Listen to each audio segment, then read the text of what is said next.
Equal Sanjeev Chaudhary के साथ, district bar association, ex president of district bar association Sanjeev Chaudhary. अब हमारे honourable bar council of Punjab and Haryana में भी नॉमिनेशन फॉर्म भरा है। उम्मीद करता हूँ इन्हें जीतेंगे। तो इस मामले में मैं सोचा कि चलो एक बार उनको पहले जैसा देख लेते, क्या एजेंडा है उनकी, किस एजेंडा के आधार पर हमारे लिए क्या करेंगे। उम्मीद तो बहुत आदमी ने लगा रखा है, शायद मैं भी लगा रखा है उस हिसाब से।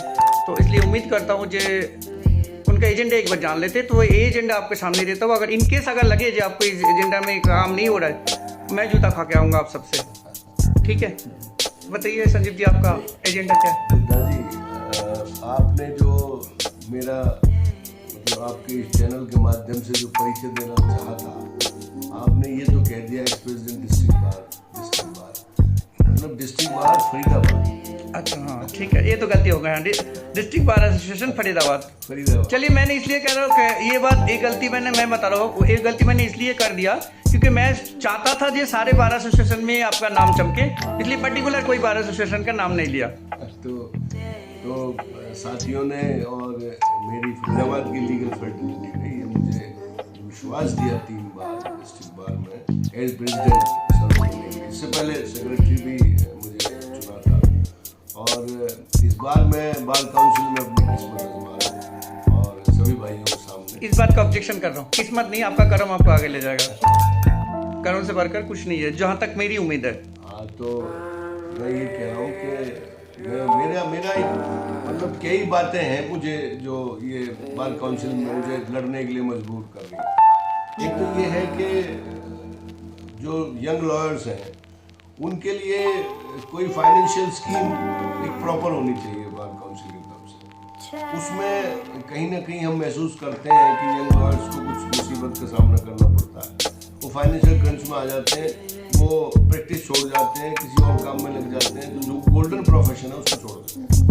तो हम ये चाहते हैं सरकार इनको जो बार काउंसिल कोई ऐसा सरकार पे दबाव डाले या फिर बार काउंसिल अपनी तरफ से कोई इस तरह की स्कीम बने कि भैया यंग लॉयर्स को सपोर्ट मिले financial. Number 2 Buddha ji, young lawyers को सिटिंग अरेंजमेंट अच्छा होना चाहिए। एक बात का सर ऑब्जेक्शन कर रहा हूँ, बार बार बुद्धा जी आप बोलो, क्योंकि आपको मैं रियल में बड़े भाई की तरह देखता हूँ। भले ही आगे मैं कह नहीं रहा हूँ क्योंकि इस बात मुझे असल में क्या है कि छोटों को भी मतलब प्यार करना चाहिए, प्यार से चीज बोलना चाहिए। और प्यार एक चीज़ है, वो दिखावा नहीं होता, वही खर्च होता है। हाँ, तो और मैं ये और बताता हूँ कि मतलब एक हमने सोसाइटी फ्लोट करी थी, Faridabad lawyers chambers cooperative society, और उसमें 300 के करीब फरीदाबाद के लॉयर्स ने अपने पैसे जमा कराए थे। तो उसको भी आगे ले जाने की क्या मन है सरकार के साथ कि वो भी हम प्रॉपरली मतलब कहीं लैंड अलॉट कराएं लॉयर्स के लिए और रेजिडेंशियल अकोमोडेशन हम बनवाएं। ये काफ़ी टाइम से पेंडिंग पड़ी है। और अगली जो बात है वो ये है कि हमारे चैम्बर्स जो हैं वो इनसफिशिएंट है अभी लॉयर्स के लिए, और कुछ यंग लॉयर्स हैं, एक सीट पर 10-10 हैं, 12-12 हैं, 15-15 हैं, उनके लिए भी चैम्बर्स का अरेंजमेंट हो, क्योंकि कंफर्ट होगा, कन्वीनियंट होगा, सिटिंग अरेंजमेंट होगी तो लॉयर कंप्लीटली अपना एक अच्छा काम अच्छे एनवायरनमेंट में कर सकेगा और वो बेहतर दे सकेगा सोसाइटी में। जस्टिस जो है जो जो जो जो मतलब जस्टिस डिलीवरी सिस्टम में अहम योगदान होगा वकील का। तो मेरी ये सोच है अब, जो इसलिए इस मुकाम को लेकर के हम चुनाव में आए। और चेंबर की जो डीलरशिप करते हैं उनके लिए क्या कहना चाहेंगे आप? मैं समझा नहीं क्या करें। जैसे चेंबर के लिए डीलरशिप मीन्स आपने देखा होगा कई बार ऐसा हुआ।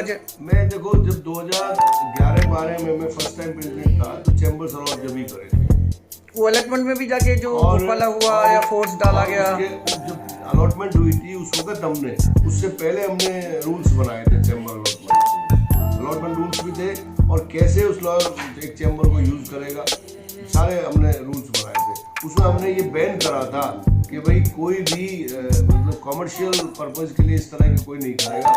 कोई लॉयर अगर डेथ हो जाती है या सरेंडर करता है तो डिस्ट्रिक्ट बार को जाएगा और डिस्ट्रिक्ट बार आगे लॉयर को ही उसको अलॉट करेगी। तो ये जो मतलब आप कह रहे हो कोई अगर चैम्बरों में कोई दलालीबाजी, ये हमने कतई ये अलाउ नहीं कर। वो तो ठीक है, आपने अलाउ नहीं किया 100% से। जैसे जो मैच जैसे शिकार हुआ था उसके बारे में आपको भी पता था, पूरी बार एसोसिएशन को पता था। तो इंस्टांसेस अगर इस तरह की इंस्टांसेस हैं, इस बात को मैंने उठाना नहीं चाहता हूँ पूरा, क्योंकि अभी मेरा मकसद ये है कि आप जीतो।